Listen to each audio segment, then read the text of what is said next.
connected. We are now live.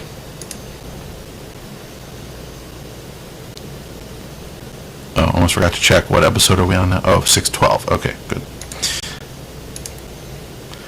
This is the Techno Buffet podcast, episode number 612, recorded Thursday, December 22nd, 2022, in 5, 4, 3, 2, and 1.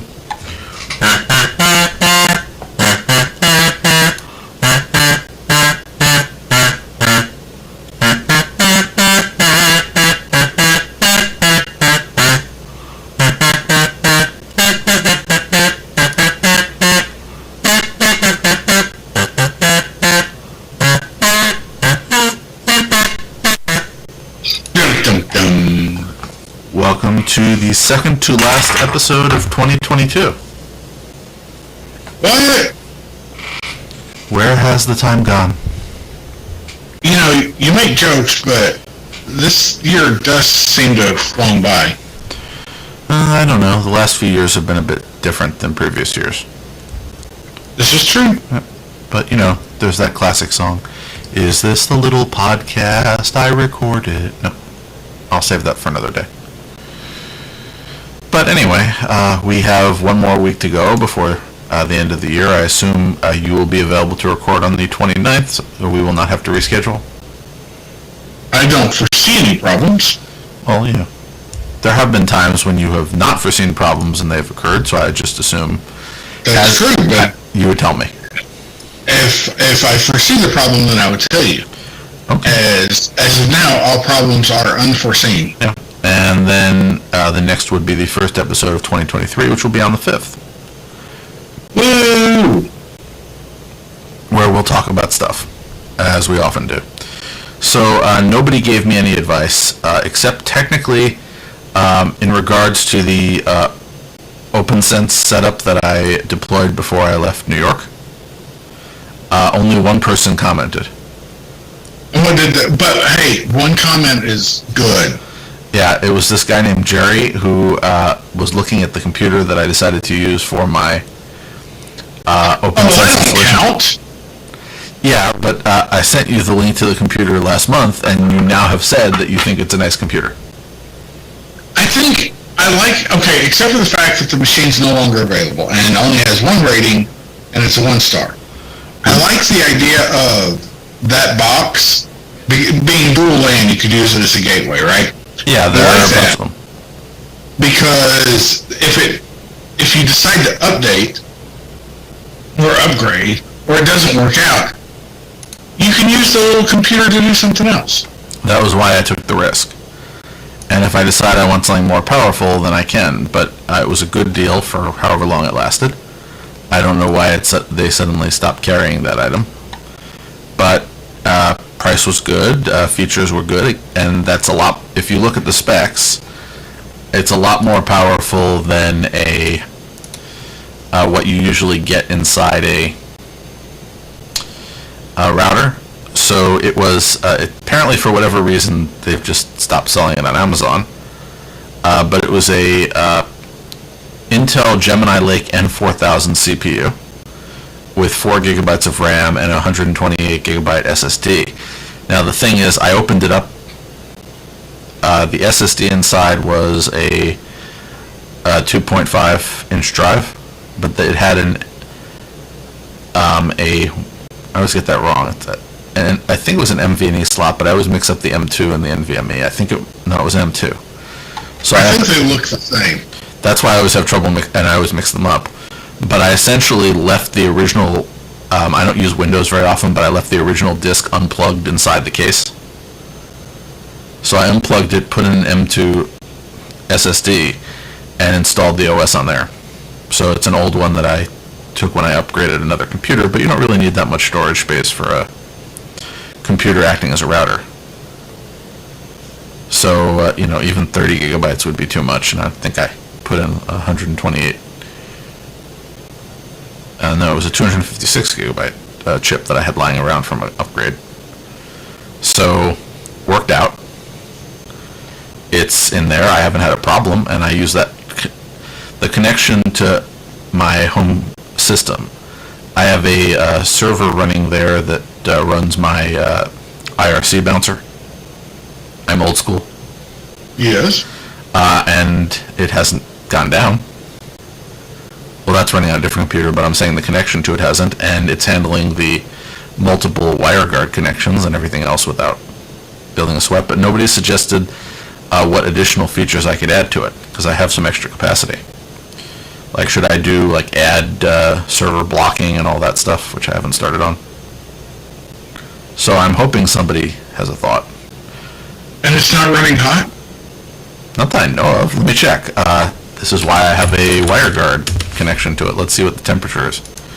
Because the GUI should have it here.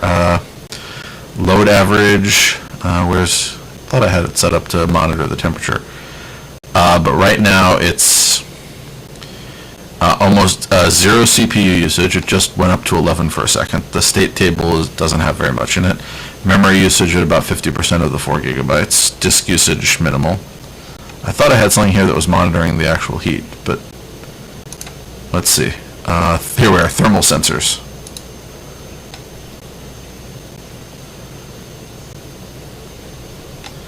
One second. I'll find the exact temperature for this thing. Here we are, thermal sensors, 48.1 degrees. And that's not cold, but, I mean, if it's working, that's all right.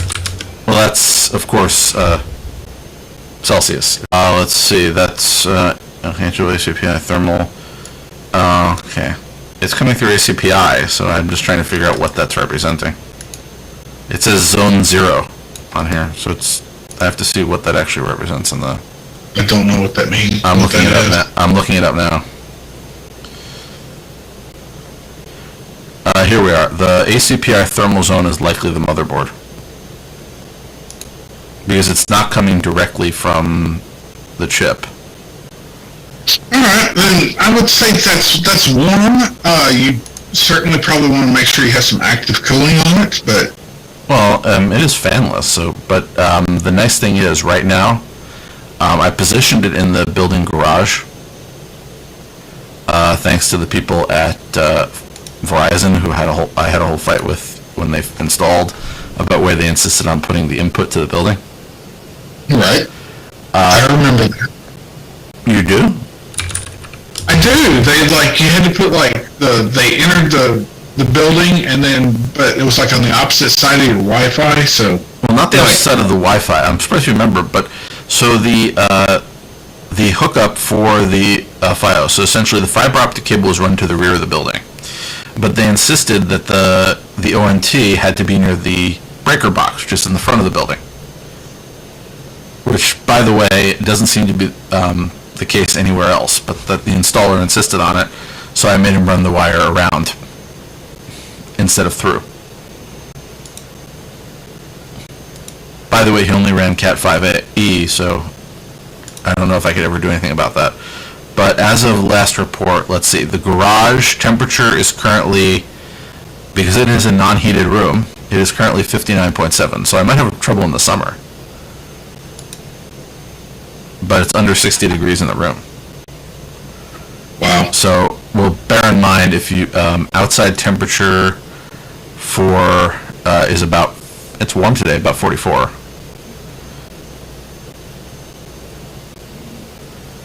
And before you say that's not warm, bear in mind what the temperature will probably be in Jacksonville this weekend.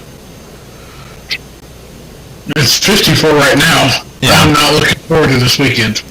Yeah, I'm just saying that at 60 degrees in the garage, unheated is not bad as things go. It's the room is somewhat insulated, but not wonderfully, and it has a gigantic door in it.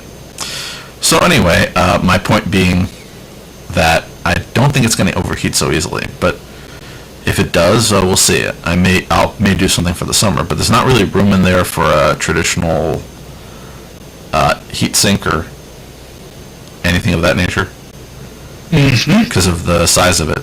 which is always possible. That might be why they pulled it off the market, but we'll see. I made sure that the old one is available as an emergency backup. I can just plug it back in and restart a more traditional hardware one, and I can always upgrade. I think I like the power that I've added. Anyway, so other than that, I have news from a different tech world, the world of software-defined radios. Ooh. So I'm once again in Florida visiting, and I have one of those ADSB receivers that you've heard me talk about here. And I think I mentioned that in New York, a company offered me a free UAT radio. So in addition to picking up 1090 megahertz ADSB, they wanted me to, for free, they would give me a $50 antenna if I hooked it up and started sending them data from 978 megahertz. So I said, fine, free antenna. And I said, by the way, I have 2 other sites that I'm running ADSB receivers. Would you like me to put antennas there? So I installed one in upstate New York, and guess what I decided to do since I'm here for... in Florida as well? Yeah, but they surprised me. They offered me something else as well. They said, I said, here's the location, here are the coordinates, and would this be a place where you'd be interested in additional UAT reception, because I have a setup here and I could easily just add the extra radio and antenna. And they said, that would be great. By the way, would you like to add, we have this new endeavor called Ship Explorer, would you like to add an antenna to pick up ships? Oh, wow. So they're also, they sent me the dongle, I'm waiting for the antenna. They sent me a 162 megahertz VHF AIS antenna and a dongle. So I'll be picking up that. The other thing I had to ask them is, are you sure you want me to look for ships, because I'm not next to the ocean? But apparently I'm close enough. My estimate is about 4 miles, which is pretty close as things go, but I didn't know it was close enough to make it useful for them. Cool. How far are you from the ocean? Do you want your own AIS thing? I could hook you up with the guy. It's like 5 miles. Okay, they told me you have to be within 5 miles of the ocean in order to pick up the signal. So I'm at 4. And I told them that if it didn't work, they could always take the antenna back. If you want to give it a try, I'll give you the contact. By the way, anybody else who's interested, the organization online, Radar Box, is the company that will give you the free antenna if you're in an area that they don't have one. But they'll only give you 978 megahertz, because plenty of people have 1090 megahertz. Although 1090 is much more fun. That's where all the commercial aircraft are. 978 is aircraft flying under 18,000 feet, so usually smaller planes. So it looks like I'm just under 4 miles. Yeah, so it may be useful for you. And so Radar Box has a new thing, which is Ship Explorer, which is Ship No E. So Ship Explorer. And they're doing the same thing in order to build their coverage. So this is the model that FlightAware uses, that Flight Radar 24 uses. It's give people a free account for just sending them data, which they monetize. Cool. Which, again, I'm fine with that model, because I like looking at it. It's fun to put it up on the screen, sort of as a background thing. I don't stare at planes, but it's like, it reminds me of when I used to look at fractal patterns. Did you ever do that? Yes. When I started with playing with computer programming, that was a big thing where you would generate these fractal patterns, and I used to just put that up on the screen and watch it. And this is sort of I figured, why not? So that's So beyond that, I recommend it to anybody who wants to give it a try as a hobbyist. You do need either some fiddling if you're using a regular computer, or a Raspberry Pi, although the smaller ones that are still in stock would still work. Like the Pi Zero. You just need a extra USB ports for obvious reasons. But all that is essentially, there's not much parsing. You're just receiving the data and then retransmitting it. And if you really, if it's using up too much power, you can have it just receive the data and then send it over the network to a more powerful computer to do some of the other parts. But anyway, so that's my interesting project. So as soon as all the antennas arrive, I'm going to set everything up and see how many planes, ships, and what have you I'm wondering what other forms of transportation can I get somebody to send me a free antenna to track? Should I find out what frequency the bright line is on? The what? The bright line. I don't know what that is. As a Floridian, I'm very disappointed in you. The bright line is the company that they're doing high-speed trains from Miami up to West Palm, and they're going to extend within the next few months to all the way to Orlando. And after Orlando, next stop is they're going to try to run a line over to Tampa that'll pass right through the Universal area. So imagine, you being in Miami and being able to take a train straight to Universal in that area, or straight to Tampa. So after so many parts of the country have rail projects that don't get off the ground, I'm thrilled about one that did. I'm also disappointed that more rail projects don't get off the ground because I happen to like rail. Yeah, I know. Well, no, the thing is, a rail is good for medium distance. I think planes are better for long distance, but the thing is, if you were going, let's say, let me use a little example here. If you're going from, let's say, Miami to Jacksonville, how many hours drive is that? Roughly. 6. 6 hours. So what if you could do that and you didn't have to drive and a train did it for you? You got off, you were right where you wanted to be, and then you turned around and came back. Would that be potentially useful? Sure. Yeah, so 6 hours is probably about the maximum most people want to do that on. So if you look at the distances of most of these things, Miami to West Palm is much shorter. Miami to Orlando is also much shorter. But if you could do, I forget how long they say they're going to do it.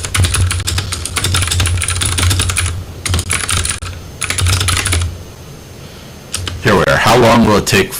Here we are. The Bright Line will travel at speeds of up to 125 miles an hour from Orlando Airport to downtown Miami in about 3 hours. Nice.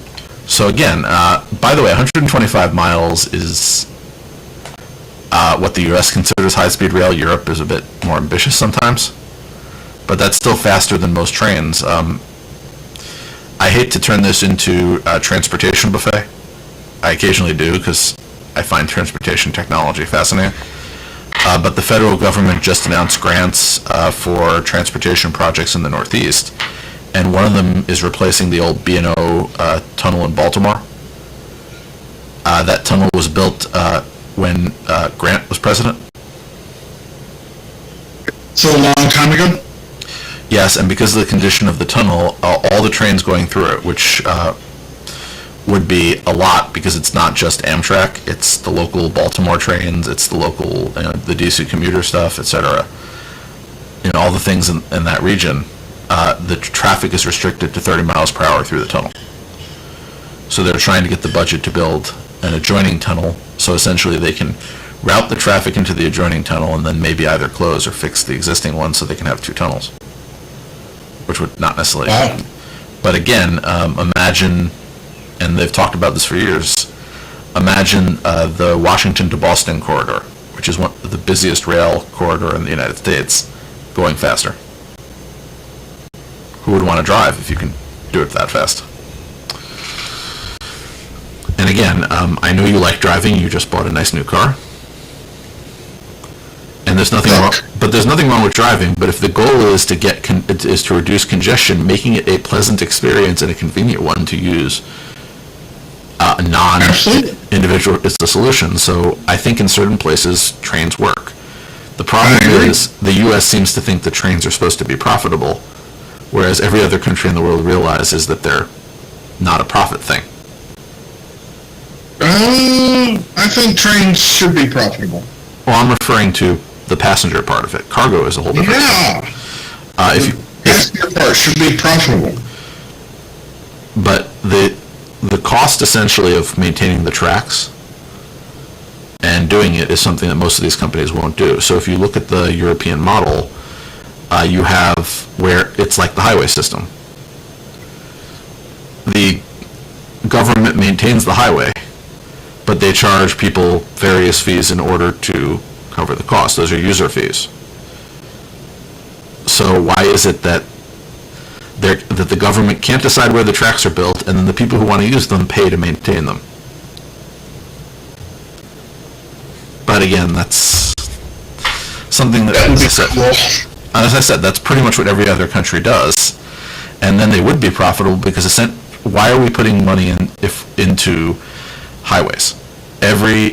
So essentially all this money goes into maintaining the highways, then people complain about pollution and all these other things, and we have to build more highways to handle the more cars, but we think it's a bad idea that our tax dollars go to building, not running the railroad, but building the tracks the railroad can run on.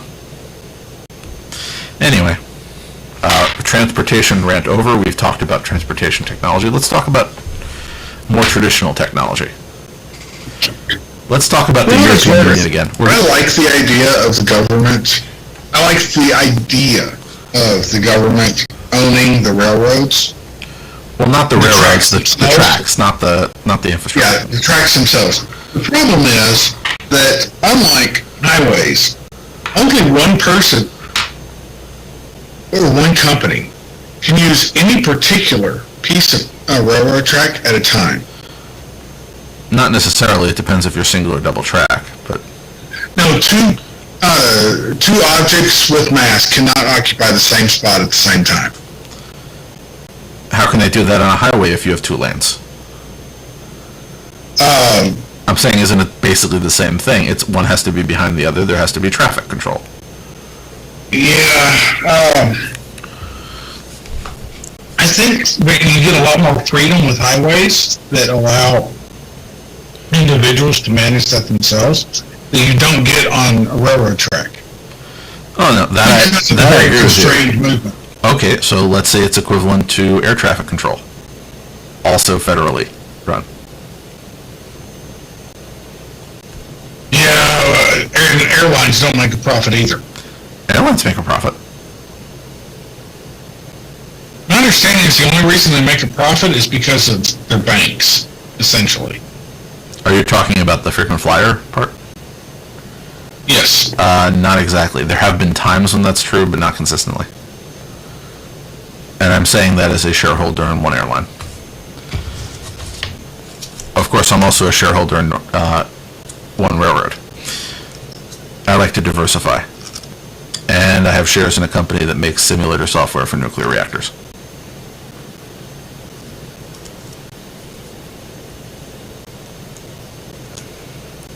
See, I like technology. I just I diversified my technology portfolio.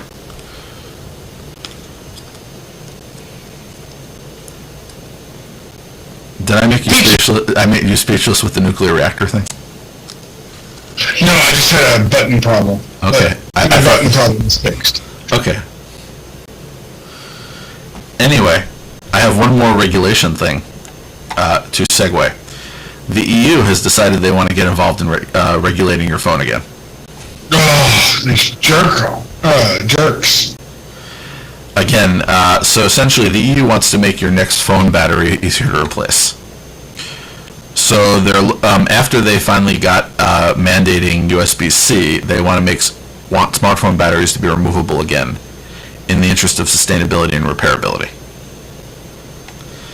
And admittedly, I sort of agree with that on one level, that companies should realize that they're creating a lot of waste by not letting people replace batteries without having to go to a professional to do it. And clearly it's a possible thing. Maybe the phone would be slightly thicker, but would it be so thick as to make it shocking? I agree it's a good idea that replaceable batteries are a good idea. Well, the thing is, the only phones that still have them I just don't think it's a good idea for the government to require it. Well, there's more than one way for the government to influence policy, and I think I've said this before. I think something like this would be the government not using its regulatory power, but using its motivational power. Which So you're a fan of them just making non-replaceable batteries more expensive. no.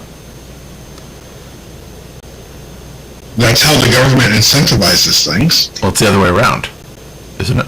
Well, it's still effectively the same thing, but essentially encouraging companies to make phones with reusable batteries by giving them some sort of break if they do.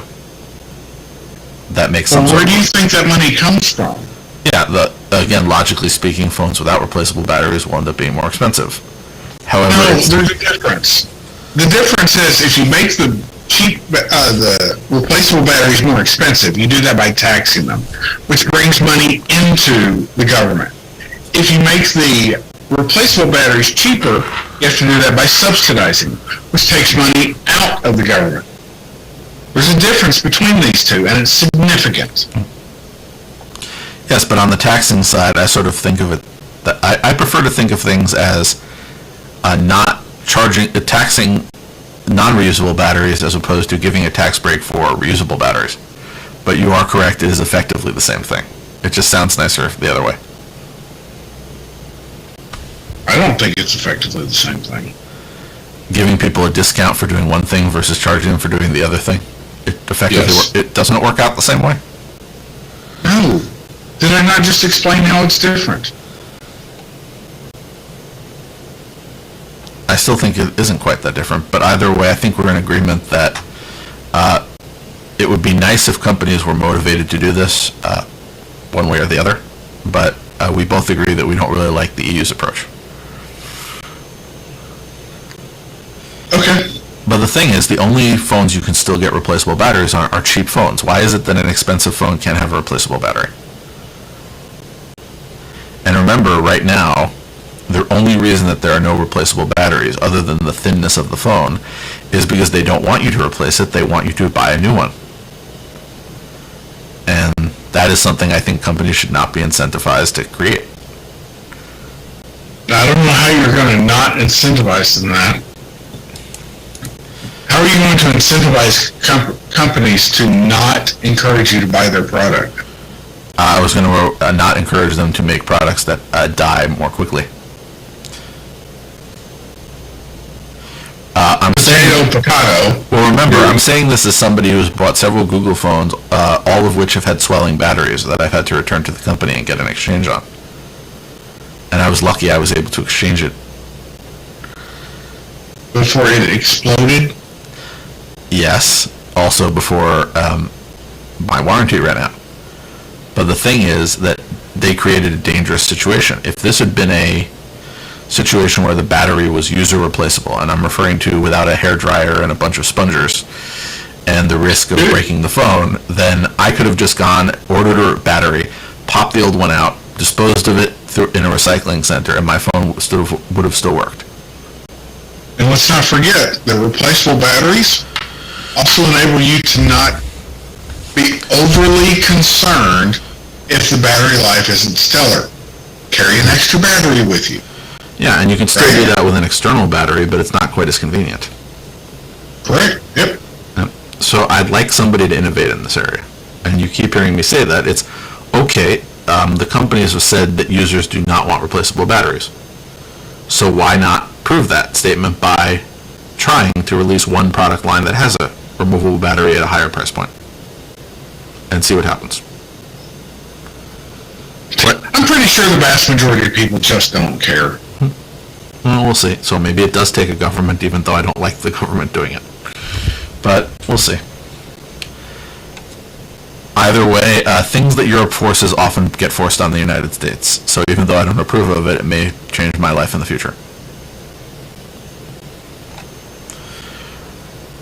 So in other positive news, since I always bring up the weather, Google's mobile weather forecast just got its first redesign in 7 years.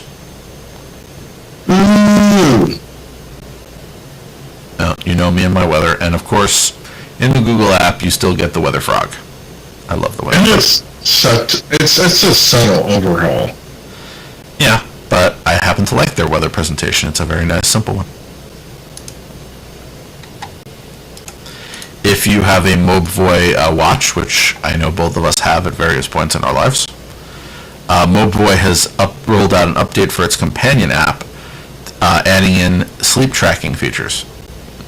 So you get access to a new selection of sleep aid songs in the app, along with tracking reports, sleep patterns, nap tracking, and more. And apparently, the new sleep tracking features are available, but some of the additional features are hidden behind a $5 per month VIP subscription, which gets you, instead of just 12 sleep aid songs, you get 50.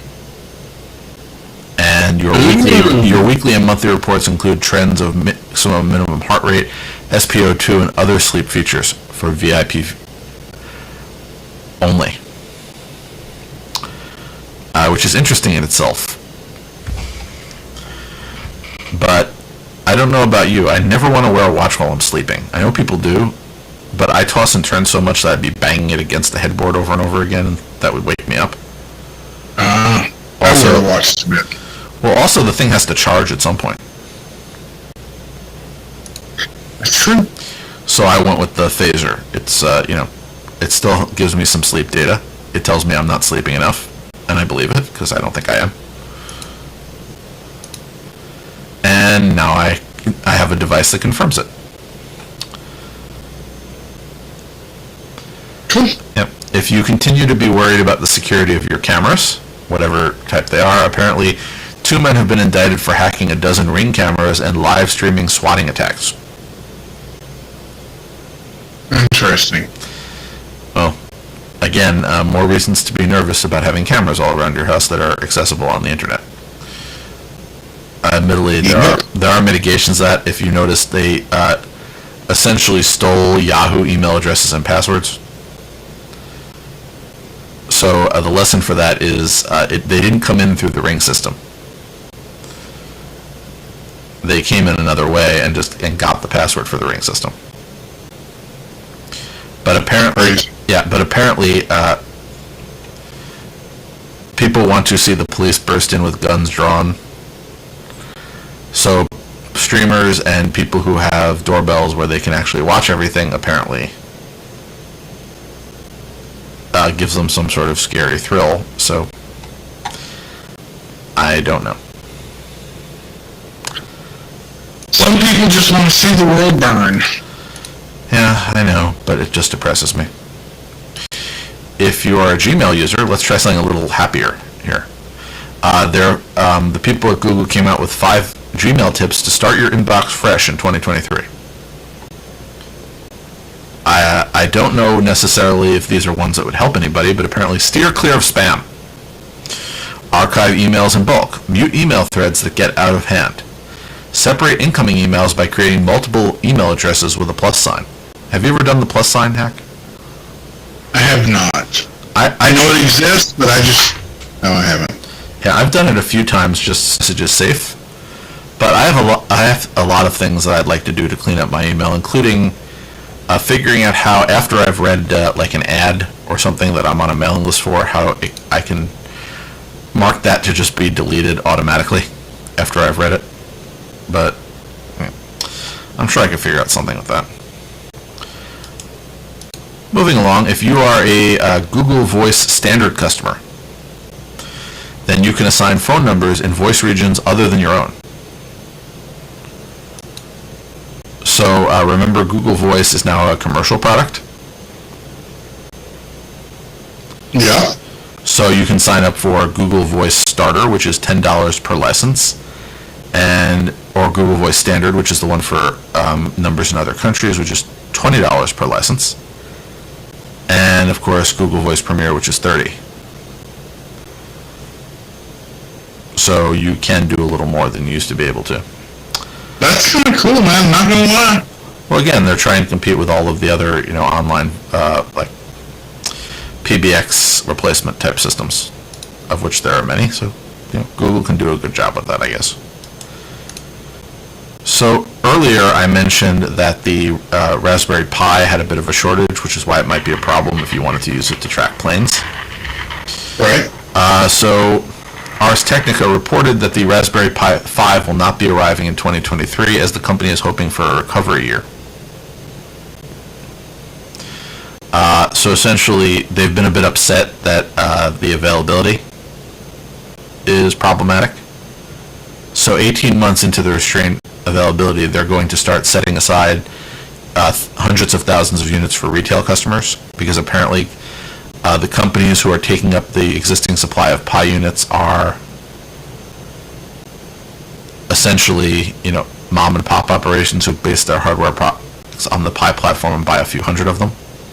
So they want to make sure that that they reserve a certain percentage for retail. Cool. And so they're trying to make sure that people, I'm going to quote this, "We want people to wake up in the morning, want a Raspberry Pi, and then get one 9 a.m. the next morning." So I think, realizing that there's a supply problem and they have to make sure people can get things before they release a new version of the Pi is not necessarily a bad thing. On the other hand, it does put you behind where the other companies are releasing new versions, although none of them necessarily compete with the Pi directly, because the Pi is still the most popular single board computer out there.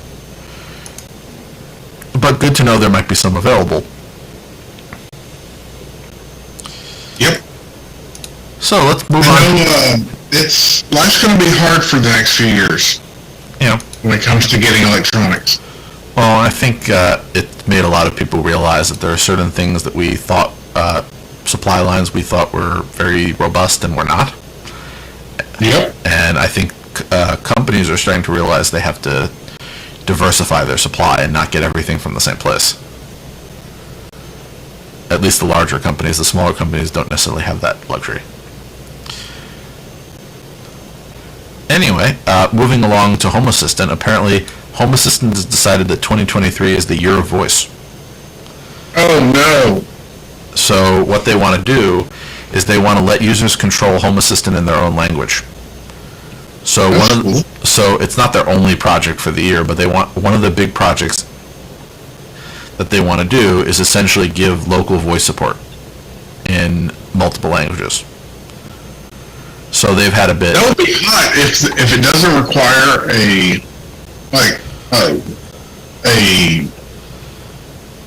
little round thing from one of the two big little round thing providers. That would be super hot. I just like the terminology there. Can we use that going forward? Little round thing from one of the two. Providers? Yeah, little round thing from the two major little round thing providers. By the way, I think one of them might be more oval. Well, we can. Yeah. I think they're both. I think they're all round. From a direction, they're round. Yeah. Anyway, so their comment is that Amazon and Google, the little round manufacturers, are reducing their staffing for voice assistants. So those divisions are being pruned. Yep. Because they aren't generating enough revenue. They're being used to do stuff. So that's something Home Assistant cares about, but these companies are not making enough money on to. They're not going to get rid of the features they have already, but they're not going to necessarily do as much. Right.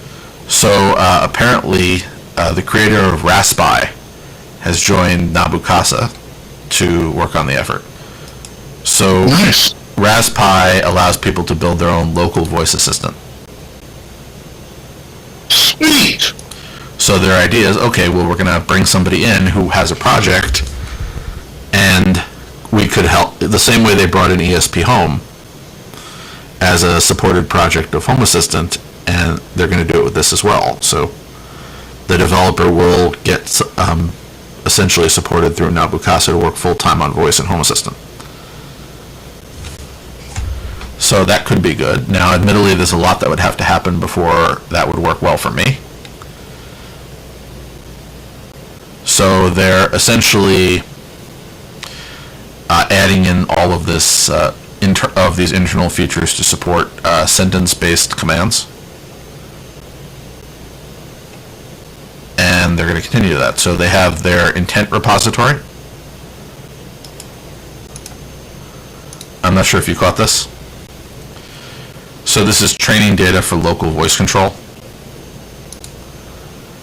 and it would be essentially ways to figure out how to actually turn sentences into commands. Well, you know what amazes me? What? No support for Spanish. Where's the list? I didn't even notice the list of languages. It's on the Intense Home Assistant repo. What are the languages? Dutch, English, French, German, Norwegian, Okmal, and Swedish. Probably based on the people who've contributed. Fair enough. Yeah, but if you look in the issues section there, you have Hebrew, Hungarian, French, and German as people volunteering to review, merge, and contribute intents in those languages. So it looks like they're getting volunteers. They're trying.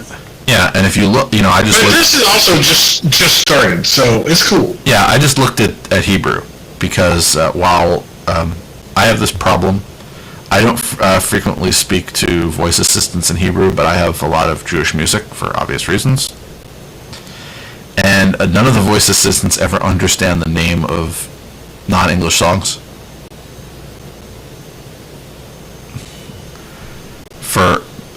And I wrote to both Amazon and Google about this. Amazon actually responded with, we'll forward your request, which means that they're pretty much ignoring me.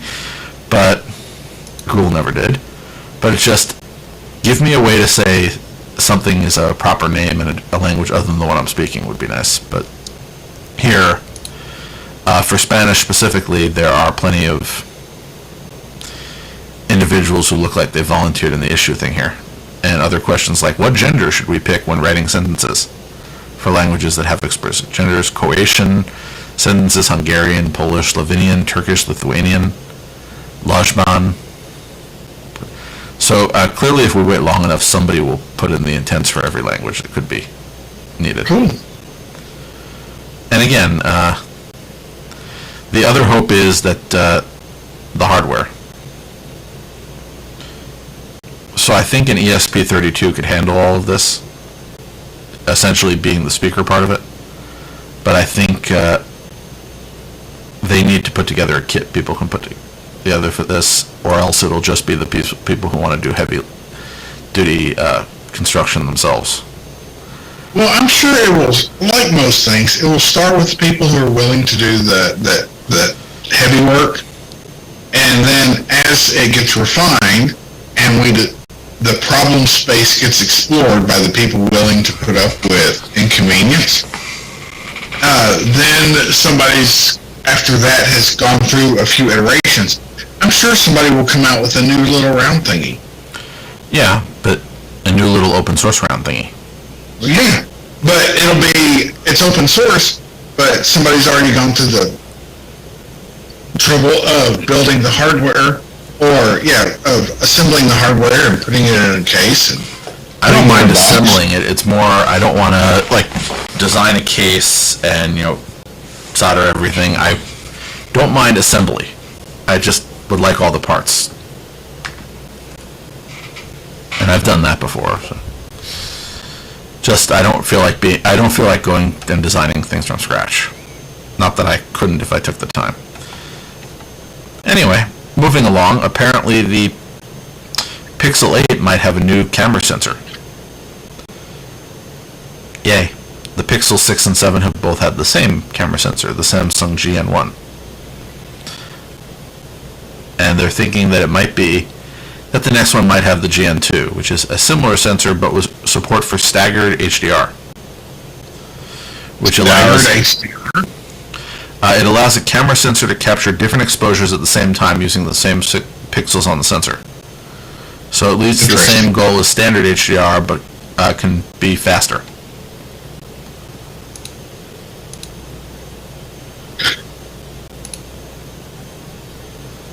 Alrighty then. Why not? Yeah. But wait, there's more. Ooh. If you are using Gmail, we're back at that. Gmail now has client-side encryption in beta. So this is like a P2P thing? Well, this is essentially if you're the beta is through the workspace system, not necessarily the free version. But the idea is it makes sensitive data in the email indecipherable to even Google and its servers. Sure it does. Well, they always say that. So the idea is there would be client-side encryption. Again, you can add it by clicking a padlock. So everything is apparently done for you, so you don't necessarily have to struggle with PGP keys, as long as, again, in this case, you are communicating with other people also on Google. Because as of now, it wouldn't work outside of Google. Right, because it's a closed source proprietary. Yeah. Yeah. But again, if you're a customer of Google as opposed to a free user, then you might not want Google to be able to read the emails they are hosting for you. So I could see why this would be a attractive feature for some individuals.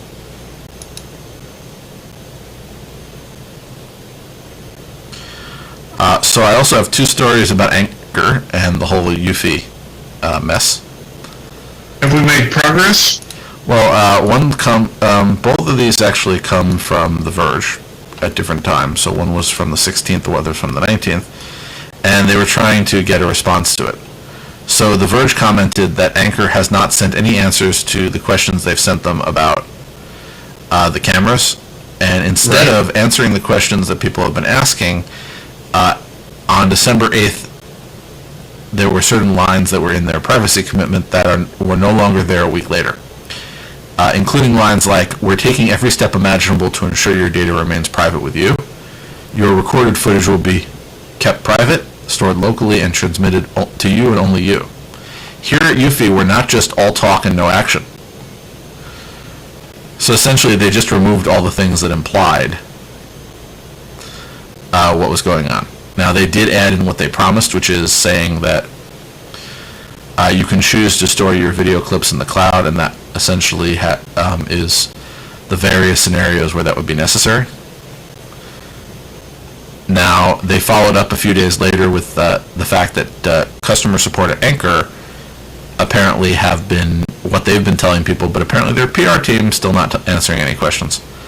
But the support agents are apparently saying that it is designed as a local home security system. If you subscribe to our cloud storage service, your videos are stored in the cloud. Well, that was sort of a given. So let's not put that. They mentioned the thing they've mentioned before, which is to provide users with push notifications. Some of the solutions create small preview issues that are hosted on an AWS server, and they're supposed to automatically delete. And they're apparently, that one I didn't complain about. The fact that if you want to send something through the cloud, it's going to have to go through the cloud. The other one that they mentioned was video being shared through a URL link and opened by a third-party player. Apparently they're saying that that is a security hole in their web portal only, that only 1% of their total users access. The URL links can only be obtained and shared by users themselves and will only be valid temporarily.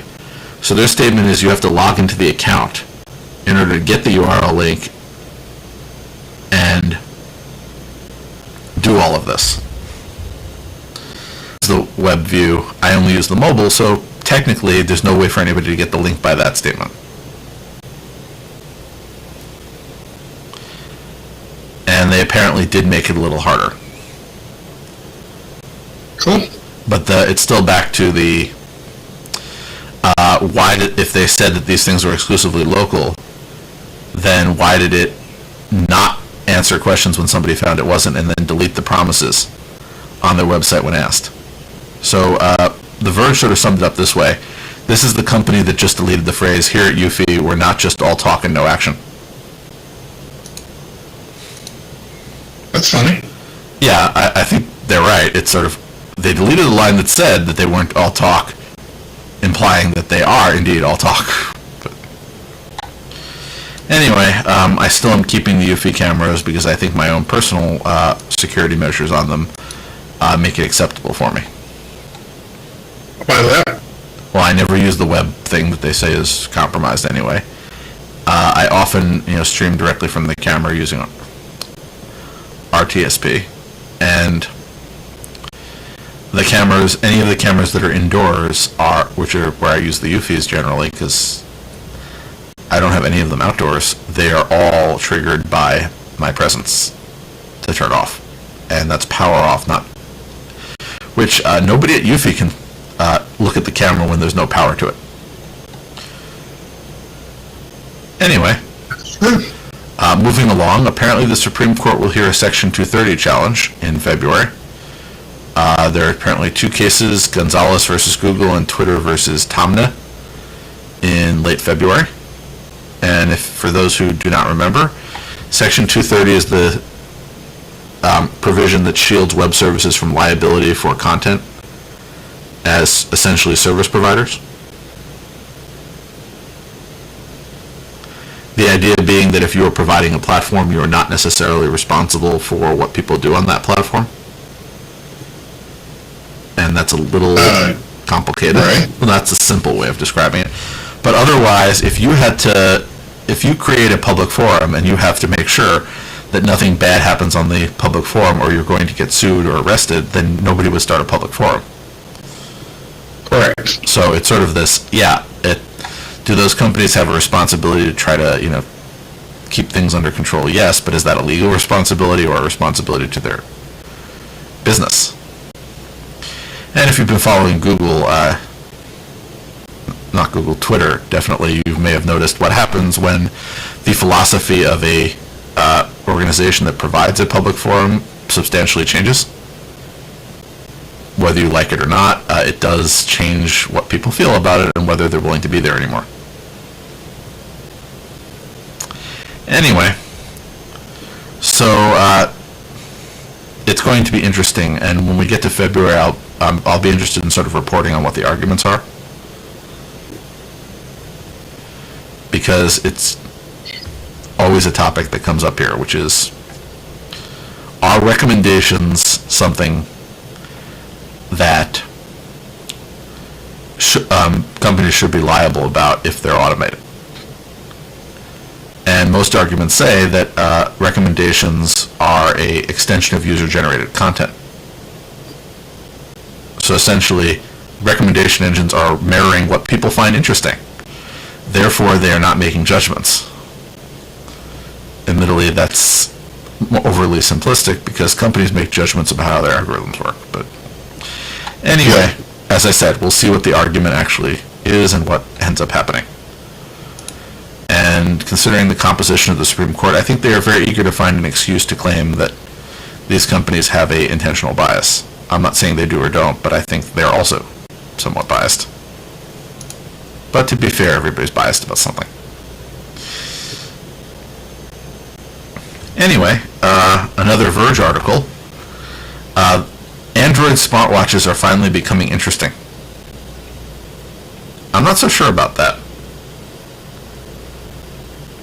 Really? No, I'm not so sure that about the statement that they're finally becoming interesting. But like everything else, it's sort of the question of what makes a smartwatch interesting.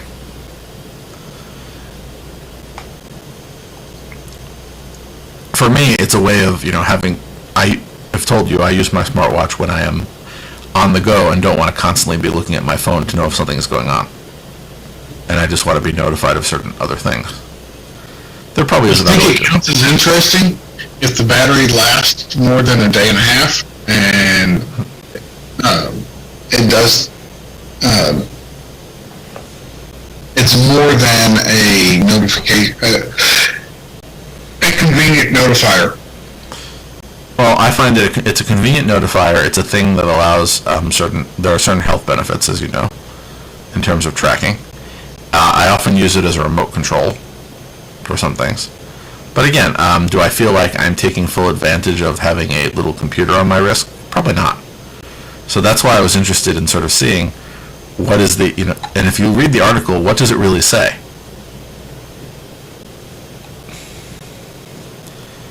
It says that the software got better, but it still doesn't say what essentially the must-have feature is. And I don't know. I'm always curious. What do people feel the must-have features are in a smartwatch? Battery. Okay. I'd like to hear what other people have to say. It's I'm not saying that's wrong. I'm just saying there are always differences of opinion about what people care about in a tech device. Moving over to the other side of the house, the people at the Android Developers blog gave all of their Android developers a big thank you for a great 2022. And they've put together a commemorative poster celebrating it, and you can download it. It's a pretty poster. It is. And you know what? You can have Google print it and send you a copy for a small fee. Remember, Google Photos does on-demand printing. Yep. And here's one that interests me, because you know that in addition to my weather interest, maps are something I'm somewhat interested in. Linux, Amazon, Meta, and Microsoft want to break the Google Maps monopoly. So the Linux Foundation has started Overture Maps, which is a collaborative effort to develop interoperable open map data as a shared asset. So it also, it wasn't in the title when I was sort of quoting it, also includes TomTom. Remember TomTom? I do. Yeah. So the idea is that they want to integrate with existing open map data and along with new map data to create essentially a better experience. So the difference between OpenStreetMap and this new Overture project is they consider OpenStreetMap to be a community of individual map editors, and Overture is a data-centric map project. So the idea is OpenStreetMap is not consistent enough for companies to use it. So they want to, yeah, well, I will buy that too as somebody who's written code trying to use it. I'm not sure if I've ever talked about it, but it's essentially a giant if tree. So in order for me to use OpenStreetMap data consistently, I actually have to have this thing to map it onto a simple, consistent data structure. And essentially it's if this, then that, then this, that, if this, or this, or this, or this, or this, or this, or this, or this. Do you know how annoying that is? Yes. And actually, I will give you an example because I have it here for the. Let's see. Here, what am I thinking? For here we are. The Minitim, which is their revert. That's the OpenStreetMap reverse and forward geocoding system. Yeah. So it's if I want to figure out the important estimate of location, it's either I have to look in the attraction, the library, the parking, tourism, place of worship, building, hotel, historic, military, office, club, craft, leisure, shop, address 29, address 26, emergency, natural, land use, place, railway, man-made, aerial way, boundary, amenity, aeroway, mountain pass, bridge, tunnel, or waterway properties. And I map all of those to the name of the place. Then if I want to find like the village, city, or the common term is locality, I have hamlet, village, town, city, municipality, croft, isolated dwelling, or suburb. Well, that's a lot. I'm obsessive, what can I say? And that's all, and by the way, that is all in order to organize my photo collection. But sure. That's, I had this idea of being able to show all of my photos on a map, and I didn't like the way that most software did it, so I was trying to write something myself. And there's only so far I'm willing to go with that by myself, but anyway. My organization sort of works. Anyway, so I'm interested in this one. But notice, Map started out as a simple service that got people to build on top of it. It got dominant, and there aren't any real competitors right now. There are small companies that do maps, but there's nobody who's really competing with them. So an open source project that is supported by businesses that want to use it and is otherwise free could, it's sort of the Firefox model. It could actually work. The interesting fact I noticed is Uber, in 2019, when it held its initial public offering, it apparently paid $58 million just for Maps API access over the previous 3 years, and that was before they raised prices. That's pretty incredible. Yeah. So I'm looking forward to seeing that one. If you are a Google Voice user, apparently it will now automatically switch between Wi-Fi and cellular. So this is a change. Previously, the service would identify the ideal network only at the time the call was placed. Now it will switch in during the call.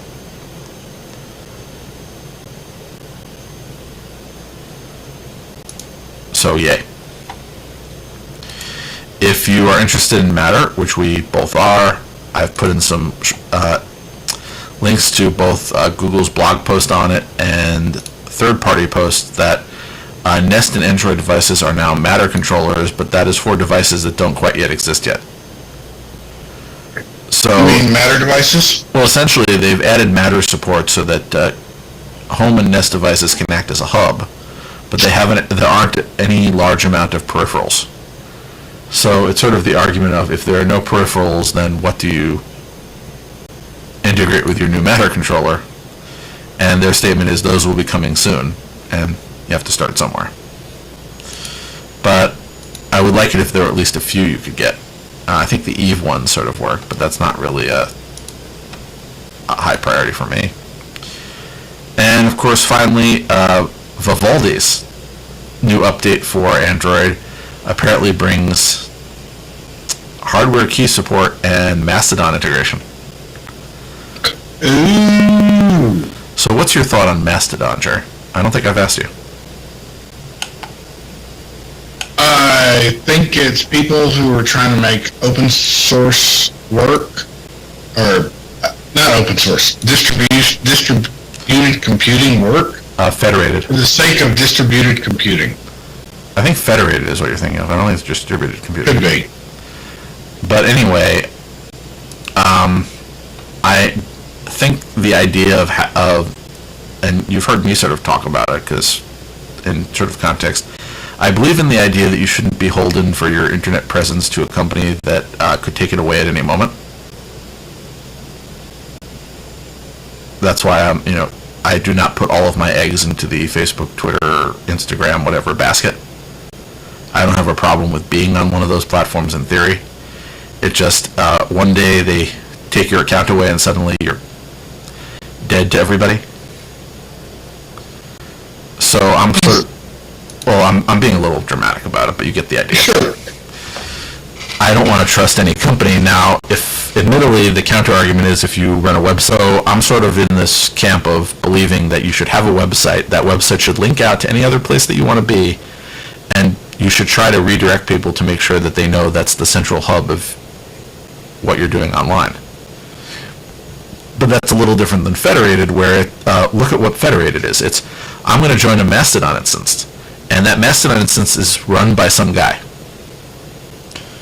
So we've moved from it being run by a corporation to some random person or group of people that you hope can handle that. So maybe they're volunteers, maybe you trust them, maybe you don't. Then one day they decide it's just too much work to run the Mastodon instance, and they shut it down, and now you're moving to another place. Now, admittedly, Mastodon makes it possible to migrate an account, but we're still back to... that makes me a little nervous. Also, again, now I'm being beholden on a place that could also just go away. So I'm not against Mastodon either. What? You can run your own. What makes you think I don't? I don't know. You know I like to experiment with server stuff, so... no, I have never installed a Mastodon instance.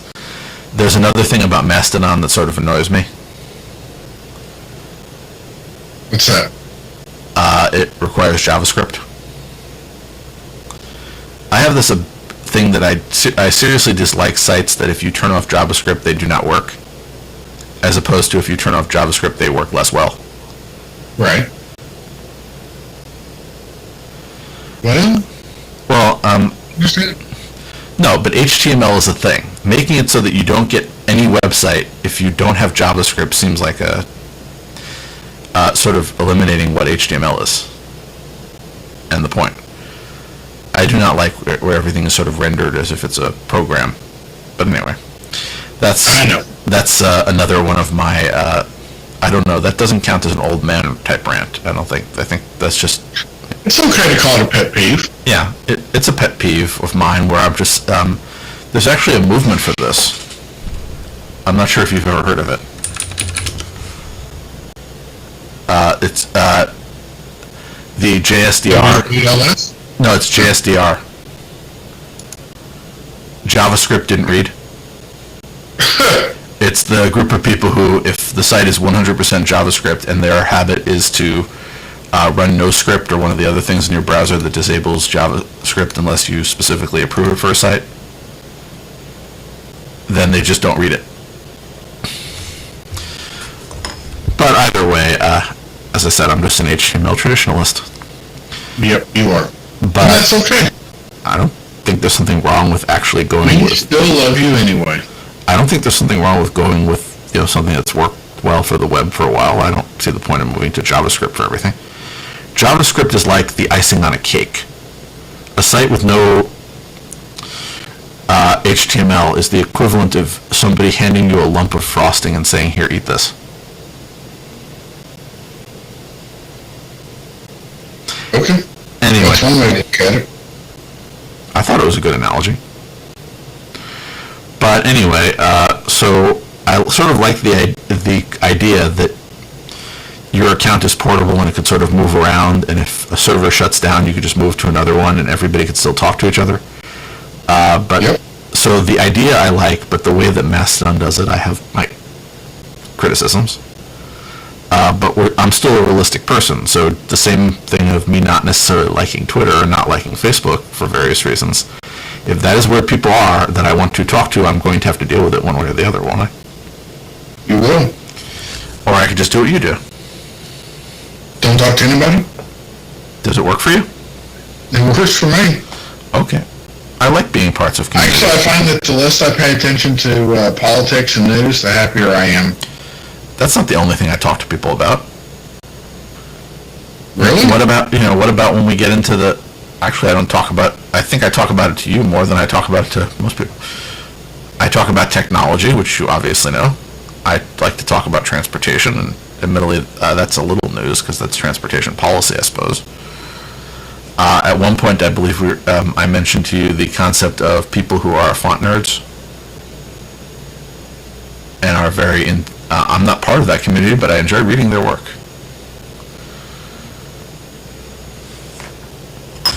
So, I'm fairly diverse. What about... Yeah, I'm just saying not all of it is one thing. And I don't think I've even told you about some of the various things that I have not necessarily, a fan level interest in, but, if there's an article on something, I'll read it.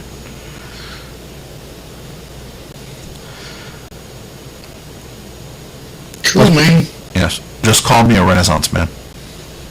You are a Renaissance man. Okay. Anyway, that brings us to the end of this. This was a nice, good conversation. After a couple of weeks of us not having that many things on the show notes list, I'm happy that there was a bunch going on this week. Yep. Usually the end of the year is a little slow. Anyway, I'll be back next week where maybe I will talk about whether or not I found any ships. That'll be cool. Alright, man. Well, I will talk to you next week, and we'll be back next week, I hope, unless something unexpected pops up. Yep, and I will continue to be in Florida, because as I said, I'll probably be here for the next 2 episodes, and then I'm going home. Because eventually the people at work will notice I'm not there. But, of course, in my defense, I picked the time to leave town when they all take off for holidays, so I don't think any of them are there to notice.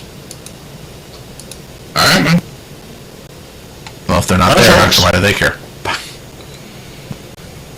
Bye, everyone. The recording has stopped. I am about falling asleep. Okay, well, I